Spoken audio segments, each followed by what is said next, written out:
সাংবাদিক বন্ধুসকল, মই আব্দুল আউল আহমেদ। মই সদৌ অসম সংখ্যালঘু ছাত্ৰ ইউনিয়ন আমচুৰ প্ৰাক্তন সাধাৰণ সম্পাদক। মই বিশেষ উদ্দেশ্য লৈ সংবাদ মেলাৰ আয়োজন কৰিছোঁ যে যোৱা 15 আগষ্টৰ দিনা গুৱাহাটীত অসমৰ মাননীয় মুখ্যমন্ত্ৰী তেখেত পতাকা উত্তোলন কৰাৰ সময়ত তেখেত কেইটামান বাক্য প্ৰয়োগ কৰি যি কথা কৈছে বৰ দুখ লাগিছে। যে তেখেত কৈছে যে অহা 10 বছৰ পিছত অচিনাকি মানুহে এইখন পতাকা উত্তোলন কৰিব আৰু 80% অচিনাকি মানুহে এইখন দেশ চলাব আৰু তেখেতৰ সুৰত সুৰ মিলাই আছুৰ মুখ্য উপদেষ্টা সমুজ্জ্বল ভট্টাচাৰ্য চাহাবে তেখেতেও ক'লে আৰু তেখেতে বৰাই ক'লে যে উত্তৰ পূৰ্বাঞ্চল মুছলিম ৰাষ্ট্ৰ 10 বছৰৰ ভিতৰত হ'ব। এইবিলাক কথাবোৰ আচৰিত কথা। কেনেকৈ ক'ব পাৰে এজন মুখ্যমন্ত্ৰী হৈ অচিনাকি মানুহ, অচিনাকি ব্যক্তি সেইজনে ক'ব পাৰে যিজন নতুন এটা ঠাইত আহে, সেইজনে ক'ব পাৰে যে আমি এজনে নিচিনো। আৰু এটা কথা হ'ল, দ্বিতীয় কথা হ'ল যে অচিনাকি নিচিনিবও পাৰে কোনজন মানুহে, যিবিলাক মানুহ অন্ধ, সেই অন্ধ মানুহে নিচিনিব পাৰে। মোৰ দুখ লাগিছে অসমৰ মাননীয় মুখ্যমন্ত্ৰী কেনেকৈ ক'লে। মোৰ কিন্তু এটা কথা মনত পৰিছে, এখেতে ক'ব পাৰে, এখেতে অসমৰ বঙালী মুছলমানসকলক কৈছে কথাটো। আমি ক'বলৈ বাধ্য হৈছো যে বঙালী জাতিৰ দেশত কামৰূপ ৰাজ্যত কনোজৰ পৰা 1658 চনত অসমৰ মাননীয় মুখ্যমন্ত্ৰী আহিছিলে। গতিকে অসমৰ মাননীয় মুখ্যমন্ত্ৰী বিদেশী মানুহ এটা দেশত আহিলে মানুহ নিচিনিব পাৰে। গতিকে এটা ঠিক, গতিকে তেখেতক এজন মুখ্যমন্ত্ৰী হিচাপে তেখেতে যাতে ভালদৰে ভাল কথা কয়, মই তেখেতক অনুৰোধ ৰাখিছোঁ। অসমৰ বুৰঞ্জীৰ অধ্যাপক পণ্ডিত সাহিত্যিক দ্বিজেন বৰ্মন চাহাবে কিন্তু এটা কথা কৈছে, চাহাবক বেয়াকৈ লাজ দিছে। মুখ্যমন্ত্ৰী কৈছে, তই উত্তৰাবলৰ কথা কৈ থাকিবিও ফটুৱা, অসমীয়া জাতিৰ সংজ্ঞা তই কি বুজিছা? মিয়াসকল তহঁতকৈ আদিবাসী, মিয়া দ্ৰাবিড় বংশৰ কামৰূপীয়া মানুহ। মোৰ লাজ লাগিছে যে এজন সাহিত্যিকে অসমৰ মুখ্যমন্ত্ৰীক ফটুৱা বুলি কৈছে। মাননীয় মুখ্যমন্ত্ৰী, মই সংবাদ মাধ্যমৰ জৰিয়তে আপোনাক অনুৰোধ কৰোঁ, আপুনি অলপ সংযত হওক। আপোনাক বিদেশী মই কিয় ক'বলৈ বাধ্য কৰালে? আমি মিলা প্ৰীতিৰে চলিম যিকোনো হওক। আৰু আপুনি যে পোহপাল দি আছে এই যে অসমৰ উগ্ৰ জাতীয়তাবাদী যিবিলাক সংগঠন, তাৰে এজন হ'ল সমুজ্জ্বল ভট্টাচাৰ্য চাহাবে কেনেকৈ ক'ব পাৰিলে উত্তৰ পূৰ্বাঞ্চল সেই 7খন ৰাজ্য 10 বছৰ ভিতৰত মুছলিম ৰাষ্ট্ৰ হ'ব? ভট্টাচাৰ্যদেৱ, আপুনি উত্তৰ পূৰ্বাঞ্চলৰ জনসংখ্যাৰ জনগাঁথনি আপুনি জানেনে? অসমত 1.5 লাখ আৰু বাকী 6খন ৰাজ্যৰ টোটাল পপুলেশ্যন 1,42 লাখ আৰু বিভিন্ন 6খন ৰাজ্যৰ পপুলেশ্যন 1.5 কোটি মান হ'ব। তাৰে আমাৰ কিমান মুছলমান মানুহ হ'ব? 20 লাখ, ওপৰত 30 লাখ হ'ব, নহয় 25 লাখ হ'ব।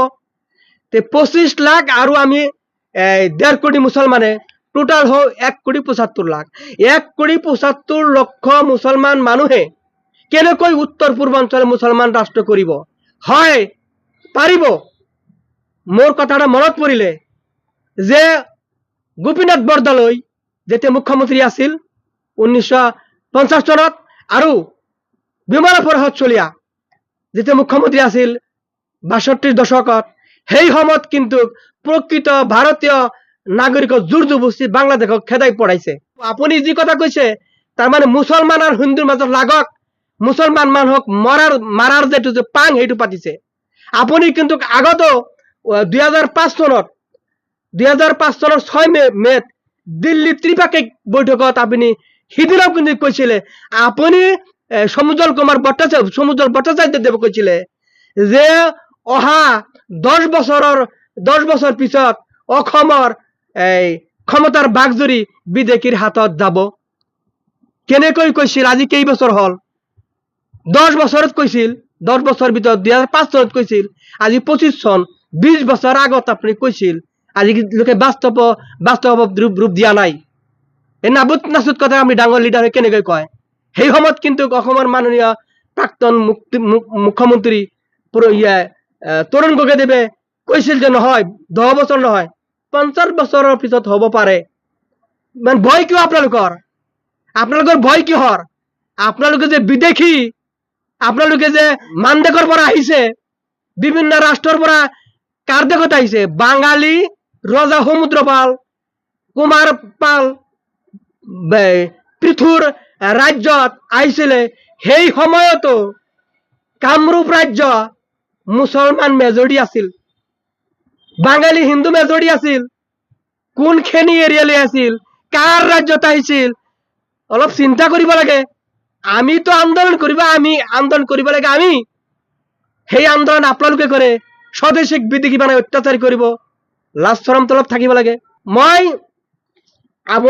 সমুজ্জ্বল ভট্টাচাৰ্যক মই অনুৰোধ ৰাখিছো যে আপুনি আৰু আগ নাবাঢ়িব। আপুনি ছাত্ৰ সংঘৰ আচৰ নামত যি অত্যাচাৰ কৰি আছে, 2 দিন আগত উত্তৰ পূৰ্বাঞ্চল বিভিন্ন ৰাজ্যত বিদেশী খেদাৰ নামত ধৰ্ণা কাৰ্যসূচী পালন কৰিলে। সব কথা আমি বুজি পাওঁ, আপোনালোকে কি কৰিব খোজে সব বুজি পাওঁ। স্বদেশীক বিদেশী বানাই অত্যাচাৰ কৰা নচলিব। আপোনালোকক শিক্ষা দি আছে অসমৰ বাঙালী হিন্দুসকলে, 80 লাখ বাঙালী হিন্দু, তেওঁলোকে মাতৃভাষা বাংলা লিখি আছে। লগতে মৰাণ, মটক, কোচ, কাৰ্বি, তিৱা, লালুং সকলোৱে অসমীয়া ভাষা সংস্কৃতিৰ পৰা আঁতৰত যায় নিজা মাতৃভাষা গ্ৰহণ কৰি স্কুলত অধ্যয়ন কৰি আছে। অনলি অসমত 1,18,00,000 বংগালী মুছলমান এতিয়ালৈকে চূড়ান্ত সিদ্ধান্ত লোৱা নাই। যদি চূড়ান্ত সিদ্ধান্ত লওঁ, সঁচাকৈয়ে সিদিনা যে 15 আগষ্টৰ দিন যে কৈছে যে অচিনাকি মানুহে ৰাজত্ব কৰিব, তেতিয়া কিন্তু গম পাব, আমাক জকাই নুতুলিব। ভট্টাচাৰ্যদেৱ, অসমৰ মুখ্যমন্ত্ৰী হিমন্ত বিশ্ব ডাঙৰীয়া, আপোনাক অনুৰোধ কৰিছো, আপুনি ফটোৱা শব্দ যাতে নুশুনে, আপোনাৰ মান সন্মান লৈ আপুনি অসমখন চলক। আৰু এই ভাৰতবৰ্ষ গণতন্ত্ৰ ৰাষ্ট্ৰ, ধৰ্ম নিৰপেক্ষ ৰাষ্ট্ৰ। এই ৰাষ্ট্ৰক ইচ্ছা কৰিলেই ম্যানমাৰৰ নিচিনা কৰিব নোৱাৰিব। ইমান সহজ নহয়। এবাৰ কৈছিলে 83ত বহুত মানুহ মাৰিছিলে, আকৌ সেনেকৈ পাং পাতিছো ন। আমি আজিৰ এই সংবাদ মাধ্যমৰ জৰিয়তে 1,18,00,000 বঙালী মুছলমানক অনুৰোধ ৰাখিছো, আপোনালোকে ওলাই আহক আৰু ওলাই আহি গণতান্ত্ৰিক প্ৰতীক আন্দোলন কৰক। অসমৰ বিভিন্ন জাতি গোষ্ঠীৰ মাজত থকা যিবিলাক ধৰ্ম নিৰপেক্ষ, গণতন্ত্ৰ প্ৰেমী, মানৱদৰ্শী মানুহ আছে, তেওঁলোকৰ লগত মিলাই অসমৰ যি উত্তাল পৰিৱেশ, এই সাম্প্ৰদায়িক পৰিৱেশ, এইটো বন্ধ কৰি শান্তিৰ পৰিৱেশ গঢ়াই তোলক বুলি মই কৰাজোৰে অনুৰোধ ৰাখিছো। ধন্যবাদ।